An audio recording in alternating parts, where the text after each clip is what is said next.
umabot na sa Roas Boulevard ang pila ng mga debotong nais magbigay-pugay sa Poong Jesus Nazareno. Alamin natin ang latest na sitwasyon ngayong umaga.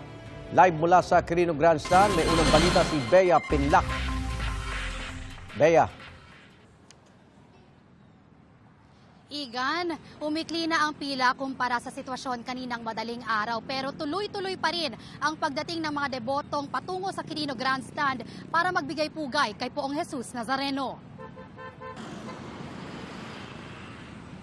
Pasado alas 12 ng hating gabi, masigla at gising na gising pa rin ang diwa ng libu-libong deboto na nais makalapit at mahawakan ang imahen ng Poong Jesus Nazareno.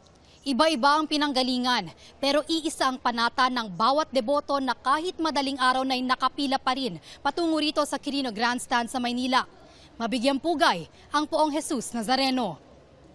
Si Tatay Danilo, hirap na raw magsalita mula nang madiagnose siya ng stage 4 oral cancer noong 2024. Pero ang pananampalataya nila ng asawa niya sa Nazareno, mananatili raw buhay sa kabila ng anumang sakit. Ang hiling nila ngayong taon, sana po bigyan niya ng dagdag lakas, buhay. Nakabay pa po ang buhay niya. Yun po sana ang hiling ko sa kanya. Yun po ang hinihiling ko sana sa Poong Nazareno. Si Johnson naman, araw na lang ang hinihintay bago manganak. Mula ng dalaga pa raw siya, namamanata na siya sa Jesus Nazareno. Pagdating naman sa kanya, nawawala yung pagod eh. Sana magabayan niya kami sa paglabas na ito. Huwag niya kami pabayaan.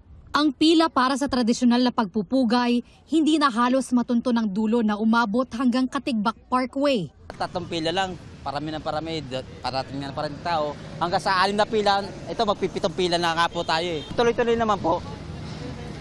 Maganda naman yung agos ng pila. Ayon sa Manila Police District, lampas 14,000 na ang mga nakikiisa sa pagpupugay. May mga bata. Isinalay niya ang buhay niya sa mundo. Kaya kayo nagpe-pray? Opo. Hindi kami nagpupuyat. Pero first time lang. At may mga senior citizen. Hanggang kaya ko pang lumakad, hanggang kaya ko pang magsimba, gagawin ko yun.